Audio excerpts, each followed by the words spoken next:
We have 1 minute and then we'll start. Are we good in the room? Yeah.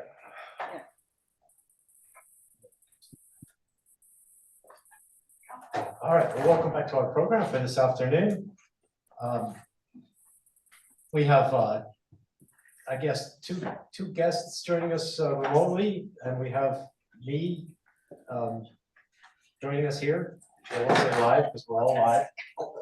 I'm going to ask Professor Widdowson to speak first, and then myself, and then Professor Ashford. By way of quick introduction of my co-panelists here, Frances Widdowson received BA and MA in Political Science at the University of Victoria, and a PhD in Poli-Sci from York University. She's taught a number of universities in Ontario and the Maritimes and worked for 5 years as policy analyst for the government of the Northwest Territories. She uses political economy perspective in her research on Aboriginal environmental policy, politics of religion, and she's going to tell us more about her working experience.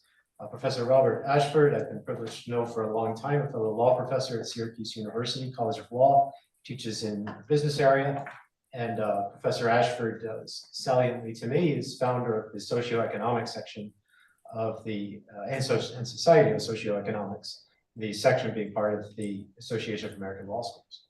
And I am Rick Peltz-Steele, professor of law at the University of Massachusetts.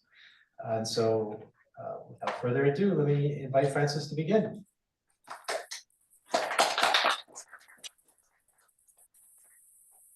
Can people see my screen? Yes. Okay, excellent. Good afternoon, everyone. I'm in Calgary right now. Thank you very much to the conference organizers for inviting me, and to Ken Westhughes for bringing a poster about the conference to the Society for Academic Freedom and Scholarship meeting. And I'm a board member there. And so I was very excited to hear about this conference, because I think my case is an archetypical case. And I think everyone here should be incredibly interested in my case. I don't want to boast, but I think it's better than anything I've ever seen, because and someone before, sorry, I can't remember all the names, was talking about whether mobbing is justified or unjustified. This is an interesting question. Is mobbing sometimes justified? My case, it is completely, just no holds barred, unjustified. It is absurd what has happened to me.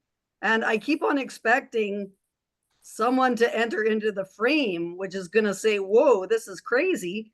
But that never happens. And it just gets more and more entrenched within the legal framework. And I've been through, I was fired in December 2021. I had to wait a year and a half for arbitration. I went through a whole year of arbitration, 30 hearing days, 8 days on the stand. I just got the decision about 2 weeks ago. I'm still told I can't talk about that because there's final submissions being made. In the meantime, my former dean, Jennifer Pettit, posted an email to my entire department with a misleading interpretation of the decision. I asked the union to post a statement correcting this misleading email. The union has done nothing about this. And so I'm saying that's it. I am going to talk about my case right now. I am not going to talk about the decision because I'm waiting for that final thing. But since the Dean of Arts, Jennifer Pettit, has posted this misleading email, I am going to talk about my case, and let's let the chips fall where they may. I've had it. And for people who take the nice approach about welcoming people in, inclusivity and so on, this will not cut it. You need to be tough. And the best metaphor for this is what Gad said, calls the honey badger, which is my spirit animal. And the honey badger has loose skin on its neck. That's what makes it so effective. And when it is grabbed by a larger animal, it can turn defense into offense and use its teeth to grab that larger animal. And that is what I'm going to do for the rest of my life, is I'm going to use my loose skin and my sharp teeth to go after the people who have oppressed me for probably going on 10 years now at Mount Royal University. My case is documented extensively on a website called the Woke-Academy.info site. So at www.wokeacademy.info, you will find the paper that I prepared for this conference, the presentation slides, and then in the MR Francis firing area, you will find 18 episodes about what happened with respect to my case. Now, I only have 15 minutes to present here, so I've got to be quick.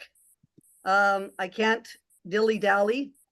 And what I want to talk about, I don't want to spend too much time on workplace mobbing because we've talked a lot about that. The relationship between mobbing and wokeism is very important. And I use wokeism in ironic quotation marks because it's a term that's very difficult. And what happens is it gets kind of lumped in with DeSantis and all these people and alt-right and this kind of stuff. But I want to define it in a particular way, which I'm going to do. Then I'm just going to spend a little bit of time on the Francis Widdowson case, which is the actual case, which I have provided an appendix on the wokeacademy.info site, which gives all the evidence that MRU provided. And then wokeism, how wokeism related to my firing, and then give a few thoughts on defending the institutions, not so much the individual, but academic institutions are in terrible shape, and what can be done institutionally to try to defend academic life from the incredibly pernicious force of mobbing. So workplace mobbing, we've talked a lot about this. One of the things I wanted to mention is Eve Seguin mentioned in her great article about campus tormentors. She argues that universities are a type of organization that encourages mobbing. That needs some thought. And I think that's true. What is it about universities that encourages mobbing? And I've gone through the literature and I elaborate upon this in my paper. But I think there's three things that I have found that pertain to universities in this regard. First of all, there's an idealistic view about universities, so we're in denial that this can happen there. We think they're idealistic, search for the truth types of institutions, and that Machiavellian dark triad traits can't happen. There's a lot of dark triad traits happening at the university, so that needs to be admitted. Then there's another interesting sort of area of literature about, the universities being sort of separated from direct policy making. So because they're so abstract, you can entrench bad ideas very deeply in universities, and it results in a conformity and groupthink, which often is very irrational and cannot be easily dislodged. And then thirdly, because of the educational process that goes on in getting a PhD and so on, there's a lot of insecurities that creep in because of the association of ideas with the person. So you take your ideas very seriously because they are an embodiment of yourself, and that results in people being very vindictive when they have their ideas questioned. And I experienced this in my own mobbing case, was this terrible, poisonous nastiness that I had to deal with because I was criticizing, the main one was Indigenous ways of knowing, which is a major part of wokeism. So I think that's a very interesting area of research, why universities encourage mobbing, which could be an area for further elaboration. relationship between mobbing and wokeism. So wokeism, I define it as identity politics that has become totalitarian. That's one of the best definitions I think there is of wokeism. Identity politics is an idea which existed in the universities, came about because, as Ken Westhues has mentioned, postmodernism gaining a foothold in institutions. That meant that there was no universal truth that could be searched for, and it allowed identity politics to gain a foothold. Identity politics is in order for people who perceive to be oppressed to overcome their oppression and be empowered, their identity should be affirmed by others. And that existed for many years in the university. And what happened is I guess starting in the 2000s, it began to take over the machinery of the institutions. And now it has become like an imposition on everyone through things like diversity, inclusion, and equity offices. So what used to be one perspective has now taken over and imposed itself. And the worst part about it is it appeals to compassion. So that some of these graphics, people say, oh, I thought woke was just being compassionate and kind. Well, that's not what woke is at all. Woke is pretending to be compassionate and kind, and then using one's kind of disarming people to like impose its totalitarian position. And as well, because it has this idea that the legal processes that protect individuals is oppressive, that means that people like myself who am not Indigenous or not trans, then I don't have the same protections as those who are from these oppressed groups. So it really disadvantages certain members of the academy when they are trying to criticize wokeism. So this is what makes wokeism so important in mobbing, or so suited to mobbing, is because of these characteristics. So in terms of my case, I'm just going to briefly go over this.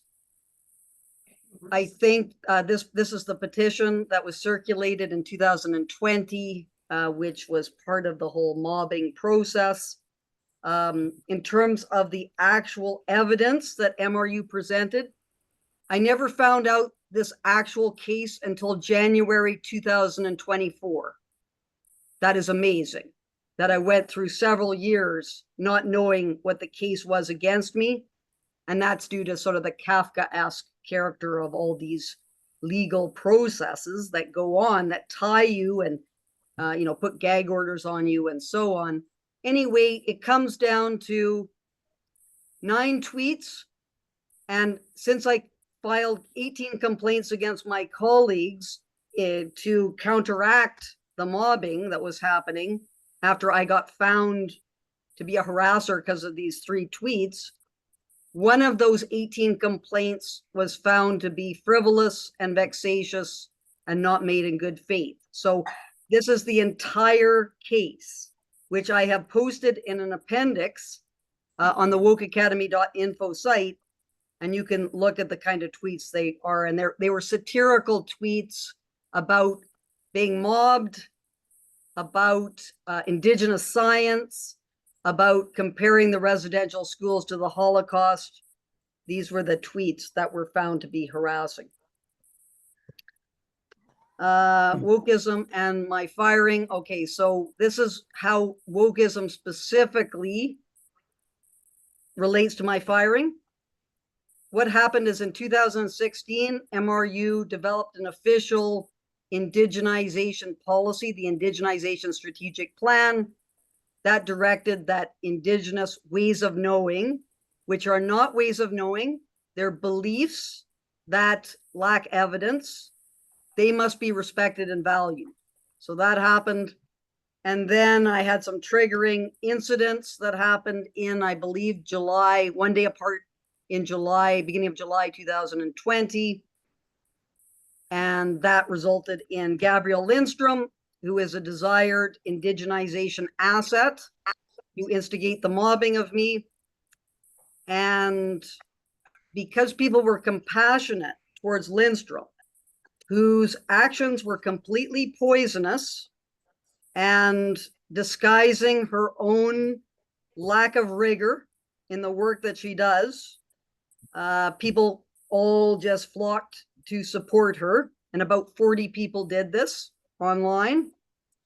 And then, although MRU decided in, I believe it was December 2019, that social media would not be looked at through official policies, so it was exempt from official policies. It was if it was on your personal account. This changed in October 2020 when Lindstrom filed a complaint against me. So the policies were directly changed to go after me. And this allowed these policies to be used specifically against me. And that's a characteristic of wokeism as well, is that policies are not evenly applied. They're applied leniently against those that are perceived to be oppressed and harshly against those who are perceived to be oppressors. And since I was criticizing Lindstrom, her ideas, not her, well, I was making fun of her assertion that she was loving and kind and just trying to bring people together with humility and grace. So whenever I referred to her, I would say the loving and kind Gabrielle Lindstrom, who is just trying to bring people together with humility and grace, while she was trying to get me fired and instigate a bunch of anonymous accounts against me and so on. And that was enraging, of course, to the woke. And they they sharpened their claws at that point in time. But as I said, you know, bring it on. I'm not afraid of them. I will fight them to the end of my days. And then finally, some lines of defense. There's a lot of issues that I discuss in this paper. Academic freedom is under serious assault because of the corporatization of the university. This is a big problem, which is not just affects has to do with wokeism, but it's more general. I think Eve Seguin talked about this problem in her presentation. And this making of political statements all the time, not just by the university, but by unions and also the Canadian Association of University Teachers. This is poison, because what it does, it makes you seem like you are violating the mission of universities. That needs to be stopped. The secrecy, this is terrible. In arbitration, I found, you know, a number of emails that were making all sorts of false claims about me. And historically, we had administrators who were excellent at Mount Royal. So Mount Royal is another really good case because it was a fantastic institution in 2008 when I was hired. It just has been completely destroyed. And there's two administrators, Manuel Merton and Robin Fisher, who protected me, protected my academic freedom. When they left, you know, these professional managers, part of the professional managerial class, took over. And what happened once is Robin Fisher, when someone sent him a poisonous email, he replied to that email and CC'd me on that email. And that just nipped the poison in the bud. What happened currently is that the current president kind of caters to this. The last two presidents, they kind of have cozy chats with these mobbers, and that enables these mobbers. The unions, this is huge. And I should probably just mention this.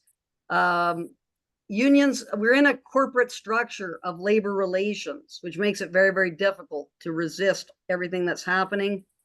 My union, the big story about my case, it was the union who went after me, which is not yet, that has not yet come out in its full glory, but they need to be held to account, the people in that union.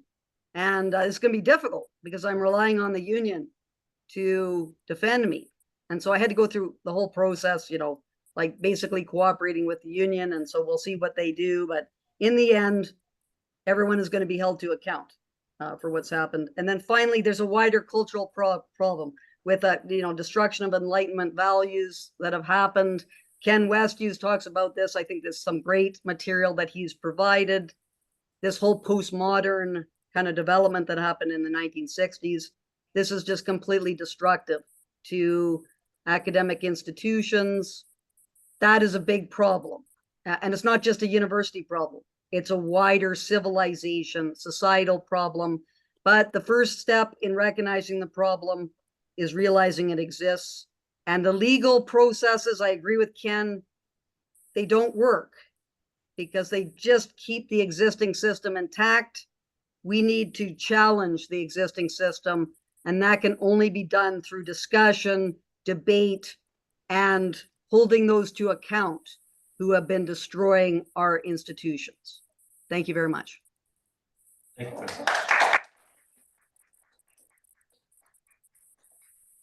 So perhaps appropriately, I'm going to talk a little bit about academic freedom and tenure. I'm going to reference two works. One is an article by Keith Whittington in 2023. One is my own article in 2010. And I put links to those articles at the top of my blog today only, which is thesavorytort.com. That's thesavorytort.com. Savory spelled in the American way. Oh, no, you. And tort meaning T-O-R-T, legal action, not the dessert. No, the other one does taste bad. Yeah. So, but of course I can give you those references as well, but just in case you want to pull those articles. I'm going to focus on US law. That's obviously my area, though I'm confident what I know of other jurisdictions, including Canada, that there's room for extrapolation and adaptation from what I'll say. I've been calling on, as a First Amendment advocate, which I came to law from journalism. And I've been calling for the strengthening of academic freedom for most of my career. And in 2010, I published this article on the weaknesses of the tenure contract. And I'm sorry to say that that is as apt today as it was then. A couple of things have changed in that time. One is we've entered the social media era. I think Francis' case demonstrates the hazards there that boosted the circulation of academic speech. Two is our polarized politics era. And both of these exacerbate the problems that arise from shortcomings in academic freedom. My humble thesis is that I believe there is kind of a precise fit or intersection between the particular weaknesses of academic freedom and tenure and mobbing and the mechanism by which mobbing is accomplished. And so the two are complementing each other. And from that, one can derive the conclusion that being in favor of stronger academic freedom is essential in the response, as a part of the response to mobbing. So we've heard a lot in our conference about sort of the social science going around trying to identify, maybe predict, like who's a victim of mobbing? What are these characteristics? How does it come about? I can't answer that. I'm not really a social scientist anyway. I just play one in the classroom. But I see three overlapping profiles, which I term dissent, difference, and threat. Dissenters, of course, stand against the status quo, obviously drawing ire. Difference sort of defines one as an outlier, and we know that mobbing can be catalyzed by race, gender, other differences, socioeconomic. And a third threat, the mobbing victim, of course, posing a threat to others, maybe because being a whistleblower or a high achiever, therefore threatening to disturb the status quo of others. Now, curiously enough, from a legal perspective, civil rights protections, especially for academics, are supposed to fit these very three profiles. And so you have the quintessential marketplace of ideas at the university, right? Whether Peter and I decide that ever existed, it's supposed to. Yeah. And so it's supposed to be a place where you air dissent. Second, civil rights law, of course, protects difference, at least legally defined differences. And third, our ideals of democratic governance, free expression, and free markets, our ideals, at least, if not always our law, are supposed to protect whistleblowers for public accountability, and are supposed to incentivize high achievement as in a free market. So let me talk about how the system breaks down in the academic environment. The principal instruments protecting academic freedom are as I see it in public law, the US First Amendment or free speech principles, and in private law, the tenure contract or employment contracts. And unfortunately, both these mechanisms are problematically flawed. And in fact, as I say, flawed in a way precisely to aggregate law. The most compelling, this article that I found so compelling by Whittington in 2023 is about extramural speech. It's a term that's been around a long time. Whittington borrows it. This is speech outside the conventional confines of the classroom or academic publication, might be outside the university entirely. And so you can see the implications for social media. And let me turn it around and say a word about the US law of academic freedom. So the problem with academic freedom is its scope. First, as a constitutional matter, I wrote in 2010 that academic freedom has been mentioned time and again by the US Supreme Court throughout the 20th century, but it's never been corporealized into a doctrine. And that's still true today, 14 years later. So to even talk about academic freedom is more hypothesis than law, but let's work with that. If constitutional academic freedom exists, it manifests in the classical portrayal of the classroom teacher or the research publisher. And so it doesn't go beyond that, and therefore comes up inadequate to deal with the extramural speech. Whittington details the latest on the First Amendment law, US free speech law of employment. And the first limitation is the First Amendment, of course, has no application in the private sector, but let's momentarily pretend there's going to be a contract that mimics the First Amendment in the university private sector. And in the public workplace, the First Amendment calls for a balancing test that gives workers, such as professors, latitude to comment on matters of public concern, subject to the countervailing interests of the public university as an employer. Remember, this isn't a test designed for free speech area, it's just for employment. In terms of academic freedom, though, that of course becomes problematic because the professor's very job, teaching and publishing, imagine in political science on matters of public concern today, this is the very thing, right? That their job is the thing that's supposed to be protected when it's outside the job. It happens to be within the job. So the Supreme Court actually recognized this problem in a footnote once, many years ago now. Hard for me to believe, I think 18 years ago, but didn't resolve, hasn't resolved. Making matters worse, when we move to the balancing test under the First Amendment, the professor's case really falters because lower courts, as Whittington writes, have posited 9 factors to consider in weighing the university's interests. And I could go through all 9 and tell you how they can be problematic, but my favorite one is to ask whether the speaker impairs harmony among coworkers. Well, you know, I mean, so the university's interest in a harmonious workplace can outweigh the professor's free speech interest.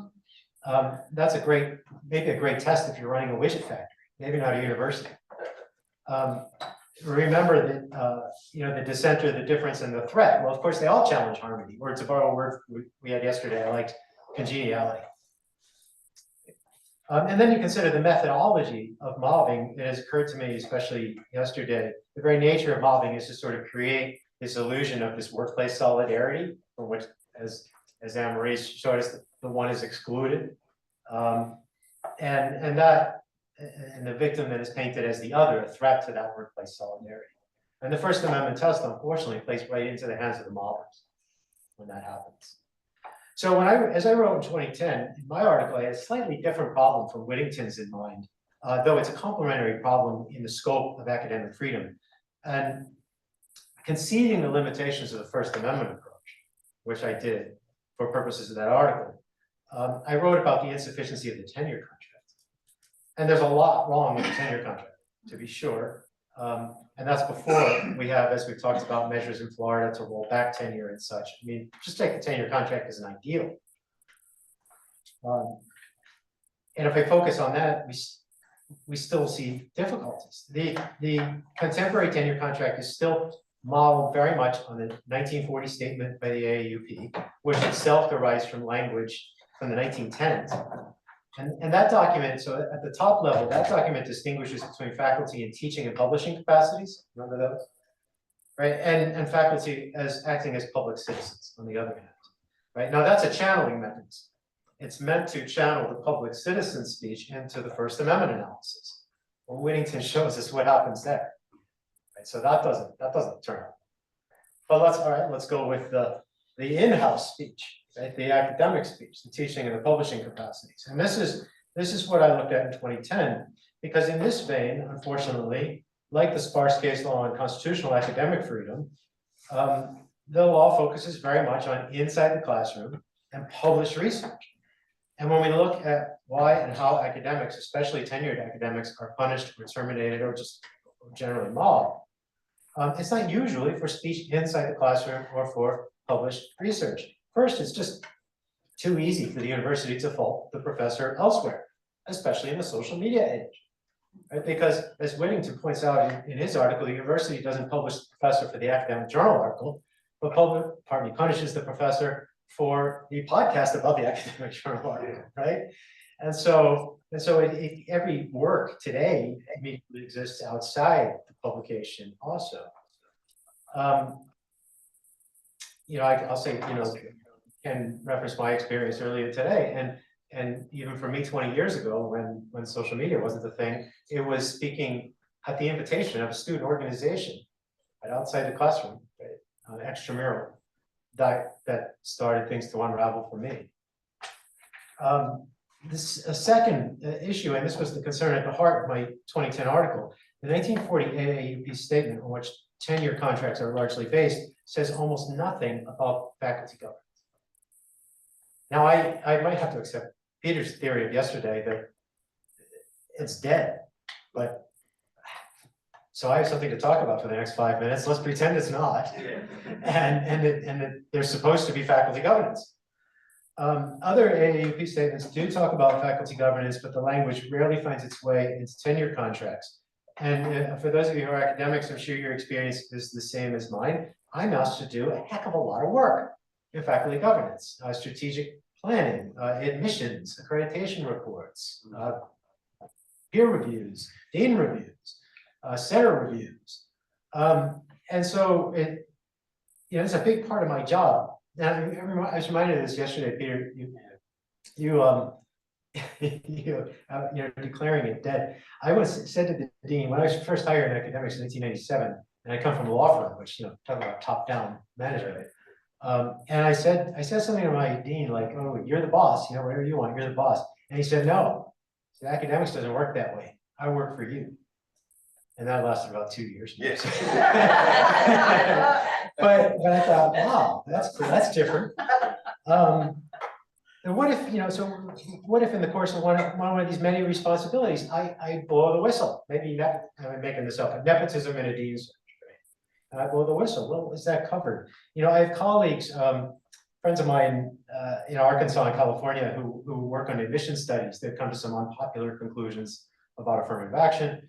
I'm not speaking of the merits of those conclusions, but simply the fact that the interesting thing about their work is they have made institutional governance responsibilities their research, which is pretty clever, because then they're publishing, we're going to hear later today from Professor Reyes in Florida. She's not going to be able to say much about her own case because it's ongoing, but I can, and I can tell you that where she was very careful in her work, sensitive to academic freedom concerns, but when she commented publicly on a matter of public concern, dean's resignation at the school, that's when consequences arrive. And so the problem is exacerbated in mobbing because here dissent, difference, and threat become especially salient. The different person is an outlier, the dissenter challenges the status quo, the high achiever threatens accountability for the low achiever when it comes to time for peer evaluations or setting writing standards for promotion and tenure.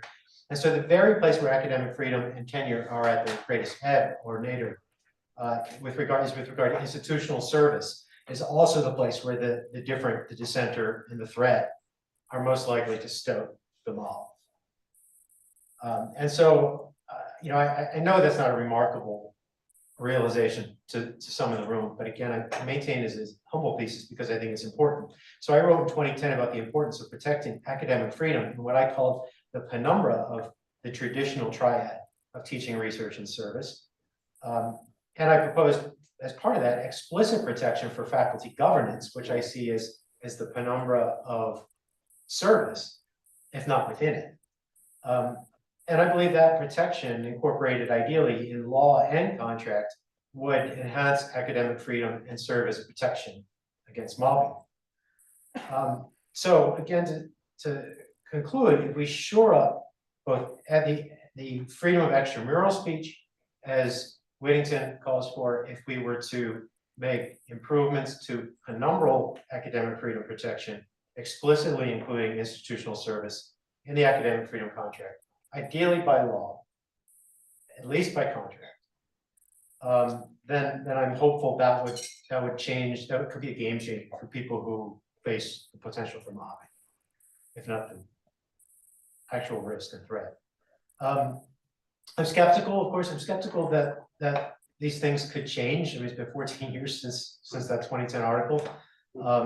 But as I've said before, within the context of our conference, if we don't start talking about it, it definitely won't change. And so I hope that we have that conversation. Thank you.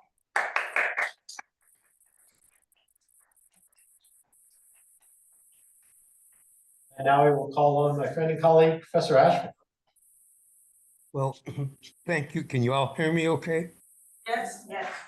My camera is not working and my picture is much more handsome than I am now today.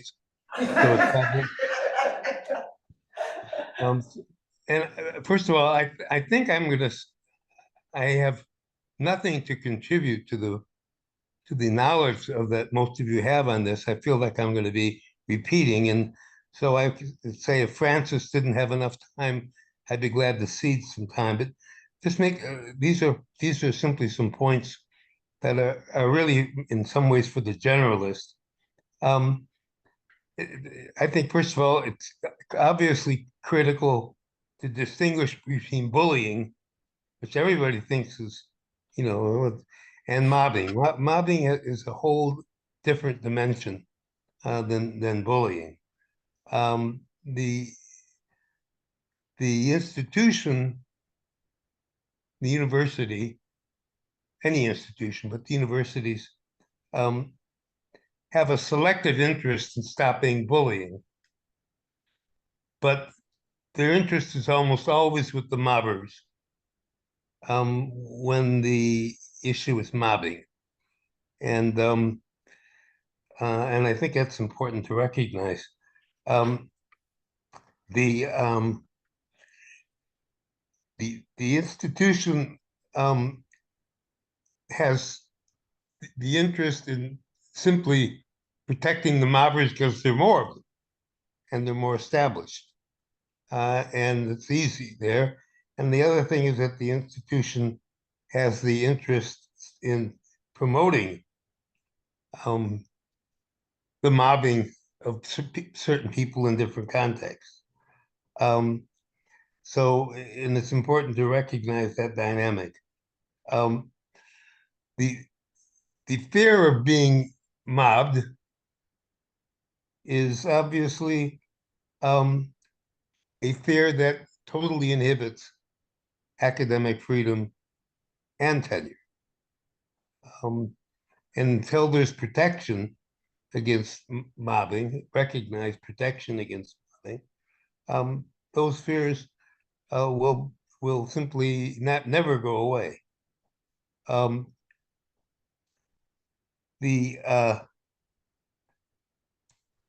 issue that I think transcends the mobbing, the problem of mobbing, is the problem of orthodoxy. Now, you need a certain amount of orthodoxy to have a discipline. So disciplines have a natural incentive to be prescriptive in that sense. But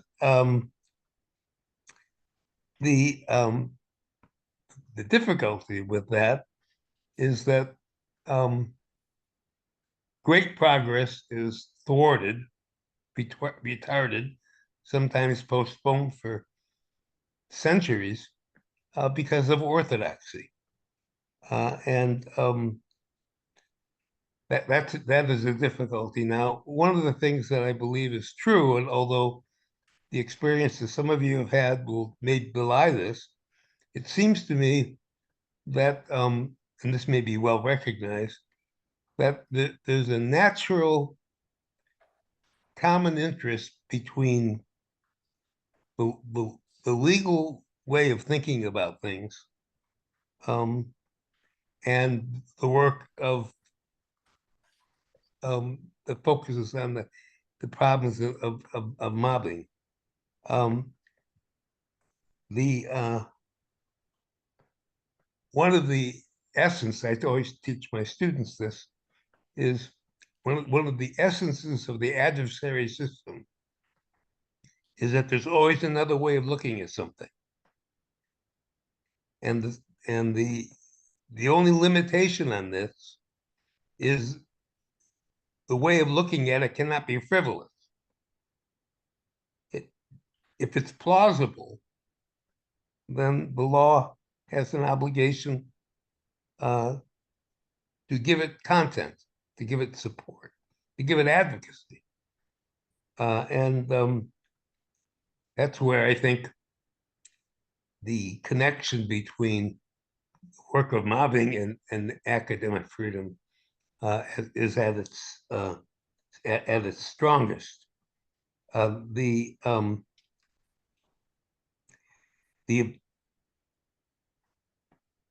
I don't think that there are many cases of problems in academic freedom and tenure that do not have associated with them a problem of mobbing. I think there are not that many organizations concerned about academic freedom, but one of my missions is to enlist a stronger connection between the people who believe in academic freedom, and that there's a legal establishment for that, and the people who understand the perils of mobbing. And when we talk a little bit later on in this session about organizing a group of researchers on academic on the mobbing, I think it's probably wouldn't be a bad idea to have a subcommittee specifically addressing the issue of academic freedom and tenure, special focus on that, and an open connection between the work of this group and organizations like the ACLU, like FIRE, and others that are concerned about the rights of individuals. I think there's research that indicates that sometimes mobbing can be inhibited if just people step up and call it what it is, a champion in that sense. And that's an issue of defense. And that's the role of the lawyer. So I hope when this organization, which I hope does get off the ground, comes to reality, more robust reality, that we make a special effort to reach out to lawyers and legal institutions and legal organizations that are interested in providing that defense. I think the more the legal academy understands the importance of the work that this organization and these researchers are doing, the closer we'll come to some positive relationship in the universities, and come to a conclusion, come to a recognition that the orthodoxy that is fostered by the protection of mobbing is an orthodoxy that is very harmful, not only to the individuals that suffer, but the society. I'll just say a real quick word about my work on social economics. One of the great problems, I think, in our society today is the problem of economics. And we have an economic orthodoxy that says either it's trickle down or it's redistribution. That is to say, it's a dichotomy. It's a false dichotomy, but it's an existent one. And there are professors, brilliant professors, that were denied tenure, had to go elsewhere because they were on either the wrong side of that issue in one university or another. And that has to be recognized, and we need to be able to protect that. So I do hope that I wish this group well. I'm not a researcher, but I'm certainly a supporter. And I believe that it's imperative that that its understanding be better understood. Its knowledge and expertise be better understood by the legal academy, because there's a natural connection that I think can be spawned. And of course, if you have more understanding among the lawyers, then it will be easier to defend the people who are the victims of mobbing. So I don't really, the only other thing I have to say, by the way, is, and maybe this has been talked about, much reality is created in the context of faculty meetings and the social events that and discussions that go on. One of the characteristics of a mobbing situation is selective interruption. I know of professors who were so mobbed that if they spoke at a faculty meeting, somebody would interrupt them.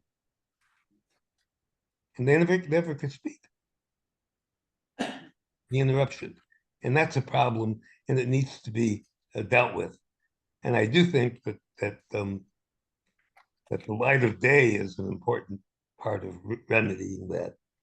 So I don't really have more to say about that. I will say within my own work, we have, if my own work on inclusive capitalism becomes better understood, we will recognize that economically, we've been wrong since Adam Smith. And that's a pretty fundamental orthodoxy. And we've also been wrong since Karl Marx. So if we're wrong from Adam Smith and Karl Marx are wrong with this, if there are other alternatives that are suppressed, then that may be the fears that we have about our democracy. May be what is fed by that orthodox myopia. So that's all I have to say. Thank you. I don't think I've said anything that people here don't already understand. But I'm a great fan, and will do what I can to help the group. Thank you. Thank you.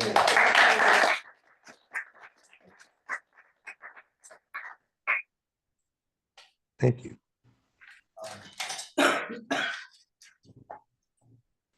We may have time now for Yes, you. having a look at what's online. It's earlier. Caroline Crawford writes, Dr. Ashford, an outstanding statement associated with orthodoxy within specialization areas. An impactful memory was a colleague presented our work on metaphorical representations and semiotics in distance learning environments at AERA way back in the early 2000s, when the big dogs in the field touted, quote, if we build it, they will come, quote, with which we didn't agree.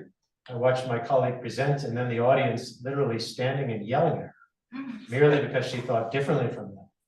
their capability wasn't yet able to recognize what we were doing. It was a horror show that I shall never forget. Sounds like, Robert, your allusion to binary economic thinking. In the room, Eve? Yes, well, it's to Francis. I have a comment and a question.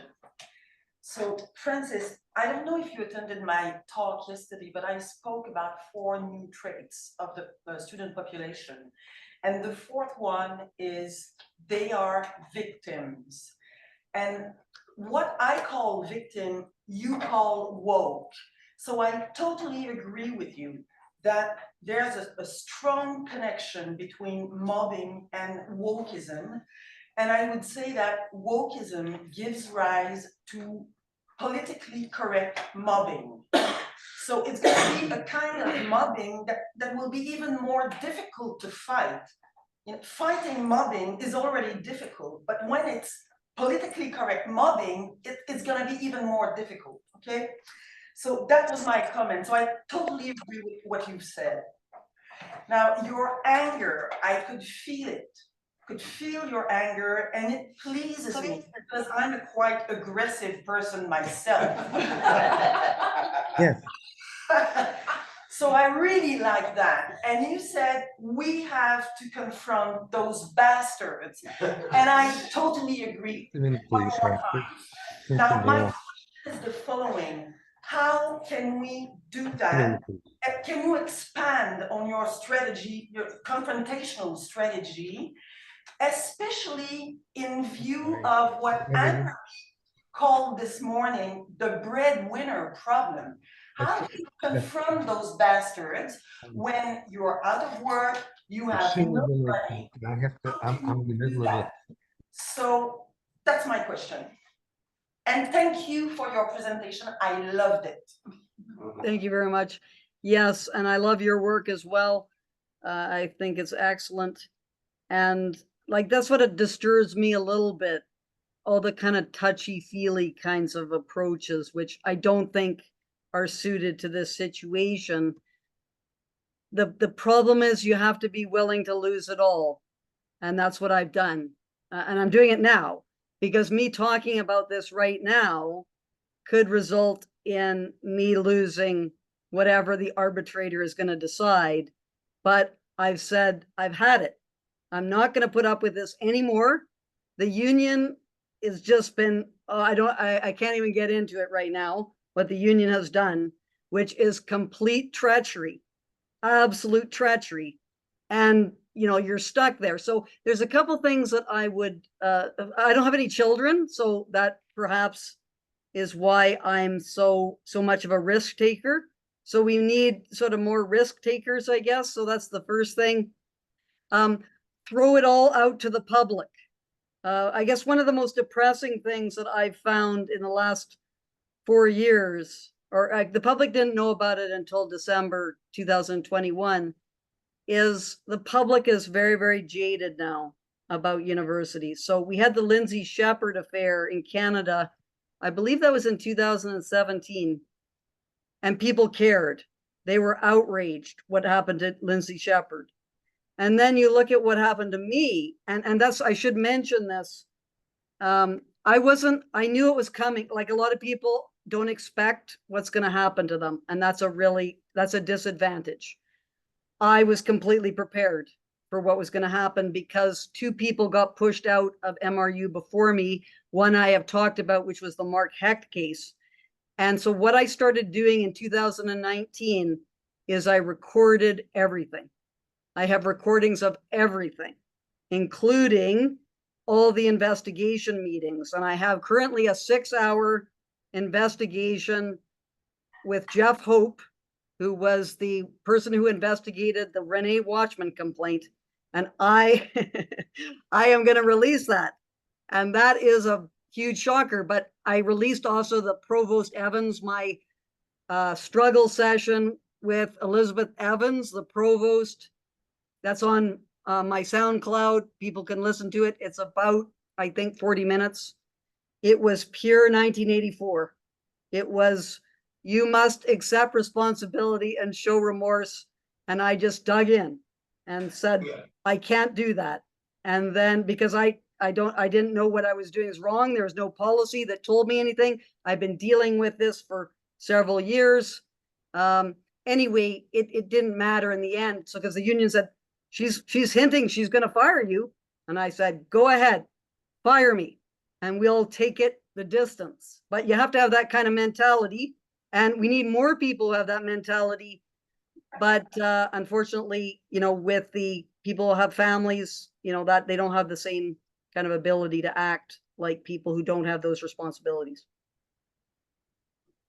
Other comments, questions? Ken? I'd like to just highlight two things from Francis's presentation with many thanks for it. The one is you used the word treachery just now. And that reminded me of the one of the slides that Carolyn Crawford had with her presentation was from Dante's Inferno. The very worst part of hell is reserved for treachery. And I think what has come up regularly in our conference has been the sense of betrayal by unions. Yes. When the organization that is supposed to be protecting faculty betrays them instead, that's a particularly vile kind of treachery. Yeah. So that was the one thing I wanted to highlight from your presentation, Francis. And the second thing was I was really glad to hear you mention the earlier administrator at Mount Royal University, who in the face of a complaint against you, and I take it was by a professor as opposed to a student? It or was by a student politician. by a student politician. So there, again, there's an example of the student Yes. attempting mobbing, Absolutely. and the administrator nipped it in the bud by simply copying Yes. the answer to the complaint Francis, yeah. to the person Yeah. who was being complained about. And you think, how many mobbings in academia or anywhere else could be prevented Yeah. just by that kind of action on the part of an administrator? So I was really glad that you mentioned that, Francis. I'll take the liberty and you'll think about more questions and comments, but on the union point, I mean, cards on the table, I sued the union at my school in the last couple of years, so I'm not their favorite person. But, I think I was characterized in the media as being very anti-labor, understandable. I'm really not. I mean, what I am for is a union doing its job. And that is representing the people it's supposed to represent. And that's why I objected to it. And but I'll say, I've worked at about equal time at a union shop and a non-union shop. And it just doesn't matter.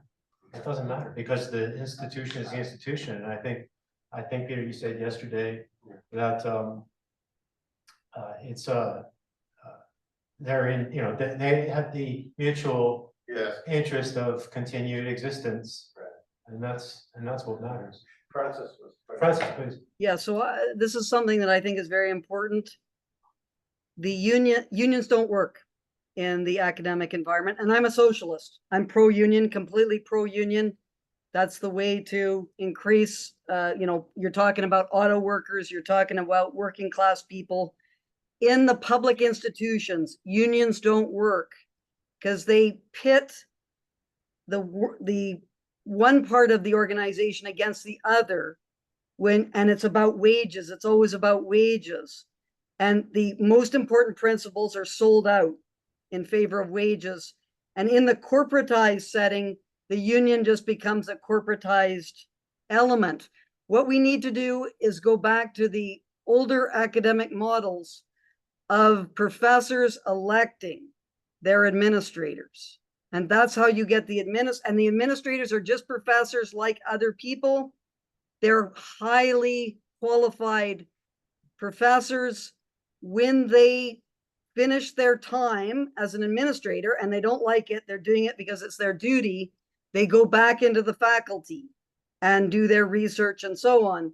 That used to be the model of Oxford and Cambridge, I believe, and it isn't the model in some universities in Israel. That will work.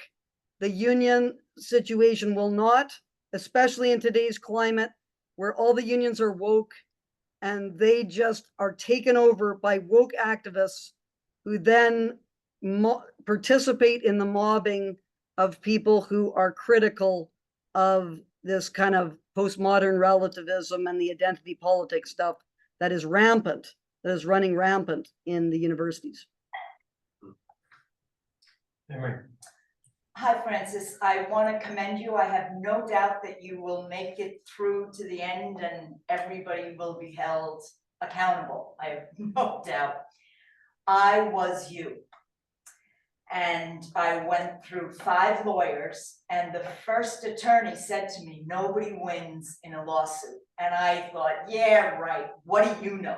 You're just a lawyer. And it took me 8 years. And all I wanted was my reputation back. And I wanted them to somehow take accountability for what they did. Yeah. The law is not, I did not get justice from the law. I went all the way through to the end. And I thought it would make me feel better. And this is just my own story. I wish I had listened. It would have helped me, just me, my single person. I went all the way through to the end. I got a settlement, nothing big. And all I found out was nothing. I did not feel better. The money was pittance. I wish they had kept their darn money. And I wished I had listened to the first attorney that said nobody wins. This was only my single personal story. And I recognized me in you. I was on a big white horse with a flag and I had the cavalry with me. And if I had it to do over again, I would do it different.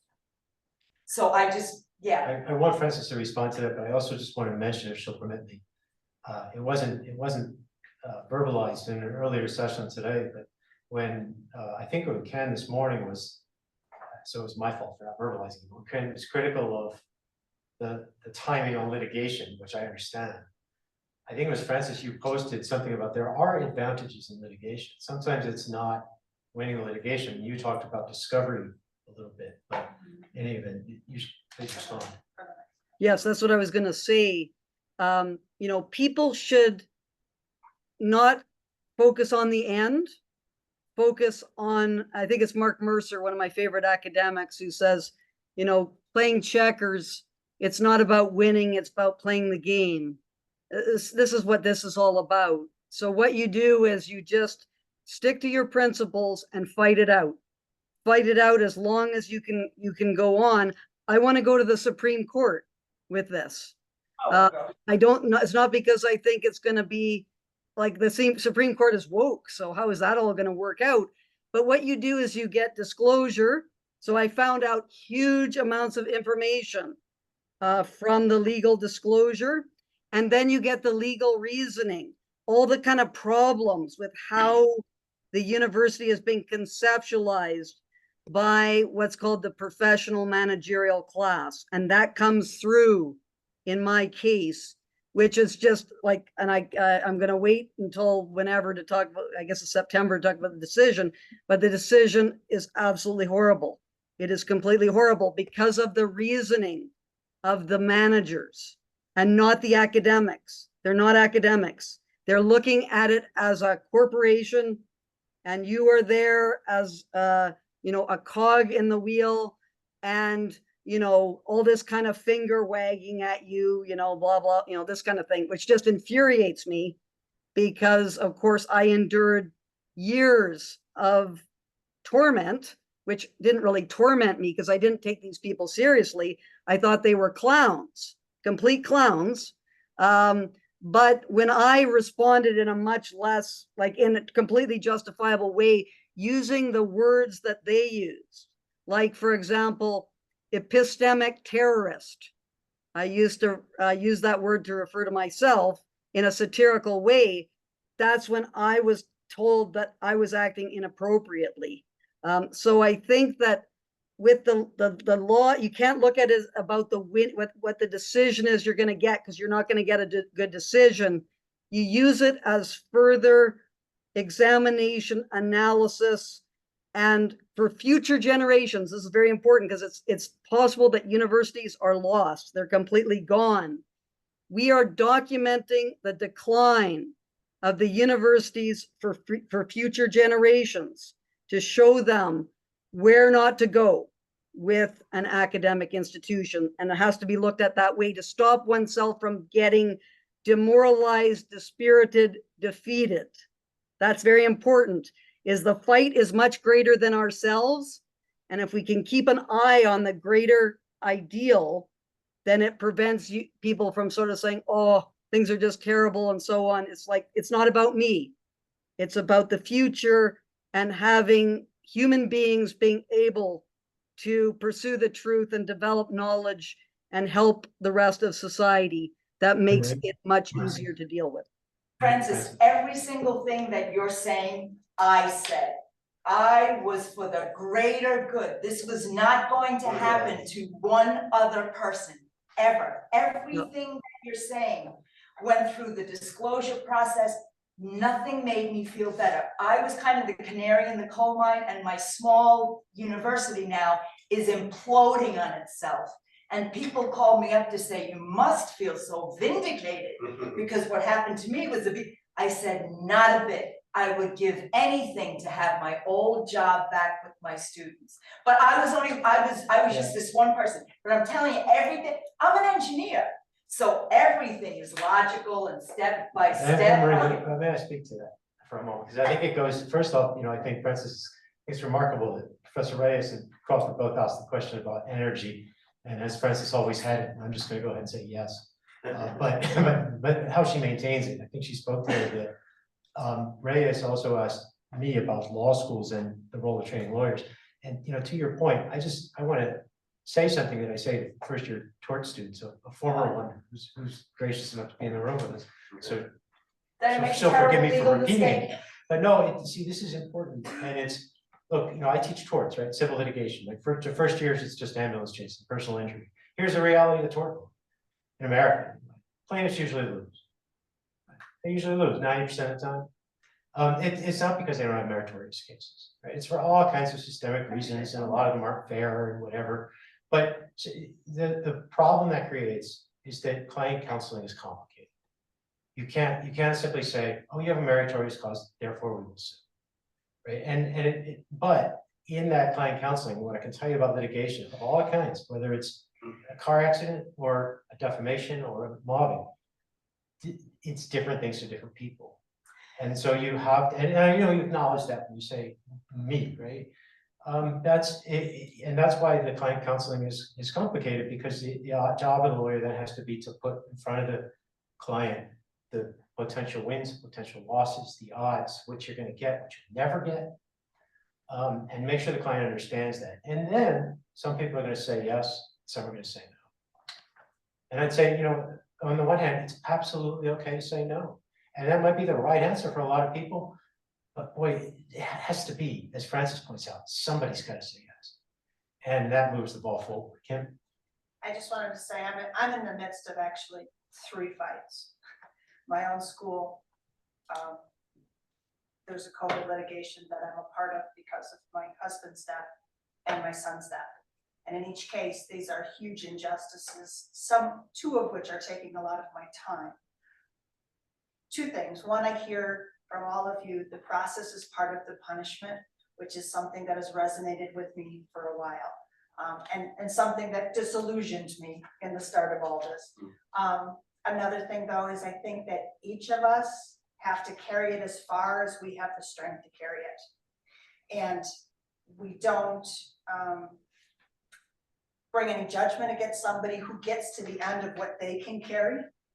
And from my faith, like my feeling is somehow this is part of my role in my time, is to carry what I can carry for such a time as this, and at some point, God's gonna tell me, okay, that's enough, Kim. You've done your piece, and it might be a big piece, it might be a tiny piece, but again, as Francis said, for the future, and you said as well, you don't know what those pieces are that we can, but we can't hold anybody else accountable for the decision they make to take care of themselves at what point. Any final comment from Francis or Robert before? Yeah, I think it's wrong to think about it as the process is the punishment. You've got to embrace it. That's the way you're going to survive. If you're sort of saying, I'm going to go until I'm defeated or to whatever, that's going to be bad. I know a professor, a great guy. I love him. He was pushed out before me. He's just totally destroyed. His whole, he's just like inward and he can't. And I keep on saying to him, the only way you're going to be able to recover this is to fight now, but it's just too defeated. So people go through terrible, horrible incidents, genocides, everything, but they are in control of their own minds. And you have to try to figure out a way to do it. It's not been easy for me. I've had terrible personal cost, but I'm just starting to come out the other side. And I'm just saying, damn it, I am not going to be defeated by this. And people, and I know it's hard. It's like talking to people who maybe don't have the same mindset, but that's really the key to not living the rest of your life thinking, I wish I had done something differently. Fight it out and don't expect a positive result. Document what's happened for everyone else. Form organizations and alliances with other people who can help you. And perhaps that's something that's really helped me, is that I've had absolutely wonderful colleagues who might not be out there, but they've supported me, they've helped me, they've read things that I've written, they've given advice. That's very, very important. So you need to develop, and I'm here for anyone. I have a podcast, the Rational Space Disputations. Anyone can be on it. Let's talk about what happened to you and to figure out some ways to hold those to account. Hold the people to account who destroyed lives and ruined our academic institutions. You will be held to account. Say that. That's going to be the rest of my life. I'm going to be holding the people who ruined Mount Royal University to account. I have to call it here. We are into break time. Thank you very much, panelists.